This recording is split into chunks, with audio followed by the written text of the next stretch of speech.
Hey, Algebra 2, this is Unit 3, Lesson 11, going over the homework. I'm going to back up a little bit. These are our notes from Lesson 11, our notes from Lesson 10.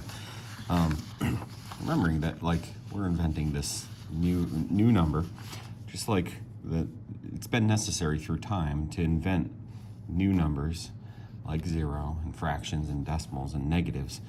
And we just accept these as what they are, but in their own time, each one of these were controversial, and the people using the original number systems of counting and everything, each time one of these was invented, it tended to be rejected, and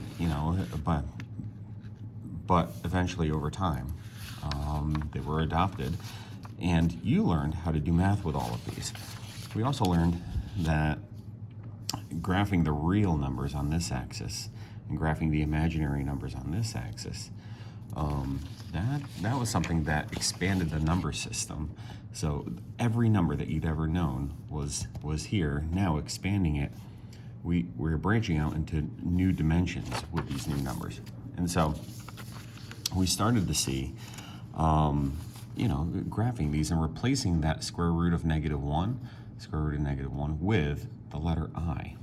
And so when we have the root of a number that's negative, we can't find the root of the negative number. So take and rewrite it as -1 times that number, and then see if you can simplify it further. So like this one, we can find the square root of 9, that's 3, or -3, and so we get two roots, two imaginary roots for this when we take the square root of that.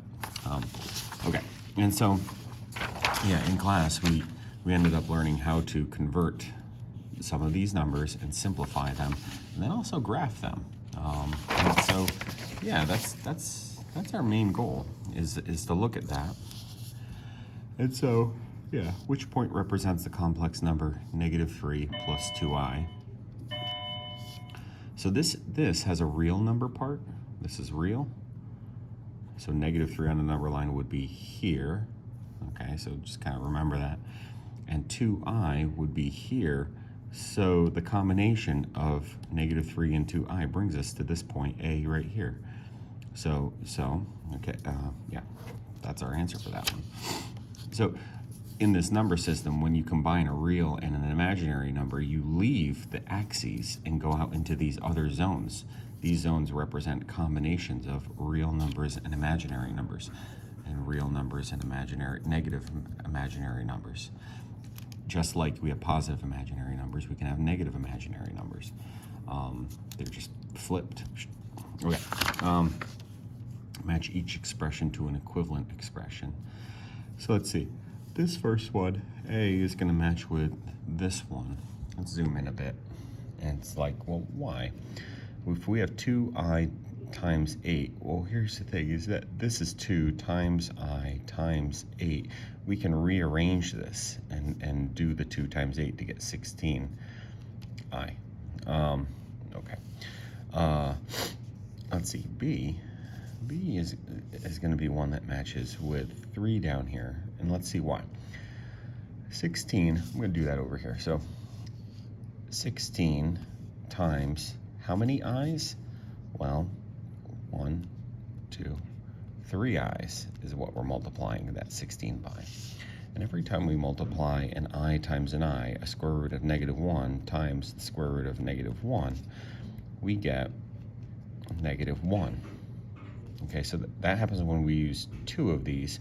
We'll still have 1 I left over, one square root of -1 that we didn't end up multiplying times these yet, so we'll toss in that square root of -1. And this 16 times -1 is just -16, and the square root of -1 is I. So that's how that one ends up simplifying.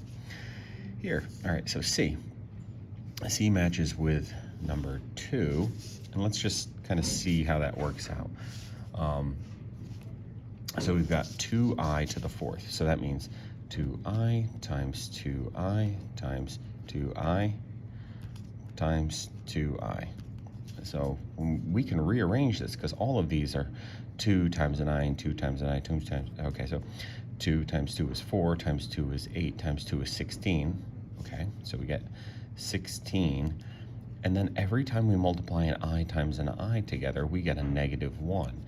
I times I is -1, because if we take the root of -1 times itself, we get that -1. Now, here's the thing. What's -1 times -1? That's +1. And what's +1 times 16? 16. Okay. All right, this last one kind of works out similar to this one. It just has fewer i's. We can take the 2 into 8 to make 16, and I times I is a -1, and 16 times -1 is -16. Okay. Let's see. On the back side. So Diego squared a number and got 4. So, well, you could have taken 2 and multiplied it by itself to get a 4, or a -2 to get a 4. Andre squared a different number and got, whoa, what were the numbers Diego and got what? What? This is, oh, we can't solve this because I don't even see what he got. Oh no, it's this 4. Okay, anyway, and he got 4.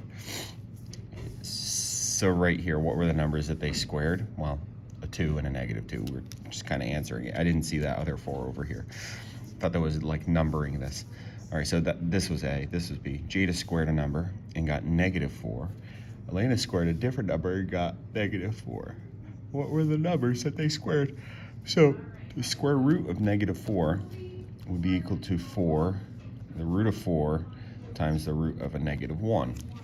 And so this is just like the first one. The square root of 4 has two roots, either 2 or -2. And if we multiply them times a -1, we could have replaced that with an I. So 2I or -2I. Find all the solutions to each one. So something squared is equal to 1. So, well, that could be either 1 squared or -1. Something squared is equal to 13. Well, the square root of 13 or the opposite of the square root of 13. We can just write it like that. Yes, we can take our calculator and find what's the square root of 13, and we could write plus or minus 3.6. This is an exact answer, though, so that's okay to do that. And something squared is equal to -9. This is where we take that 9 and we split it into a -1 and a 9. I pledge allegiance to the flag And since of 9, the United States of America and to the republic for which it stands, one nation, under God, indivisible, with liberty and justice for all. There we go. Have a great day. Okay, since 9 has two roots, a positive and a negative, each one of them gets multiplied by an I, and so here are our two solutions. Okay, and the last one down here is very similar to this, except we can't find the square root of 5 nicely, so we will either get plus or minus the square root of 5, and then that -1, that -1 just gets turned into an I. So we can jump straight to this answer, or we could write it as the root of 5I. Remember, so this radical symbol stopping right over the 5, it's not going over the I, or a negative radical 5 and an I. So it's whatever the result of this is times whatever the result of that is. Okay, yeah, so hopefully that makes sense. Again, part of this was to start to work with complex numbers a little bit. There's only one problem like this for practice on tonight's homework. That's why I did assign some IXL problems that would go with this. So remember that you do have a slide, and this is one that you can use to practice some of these imaginary numbers.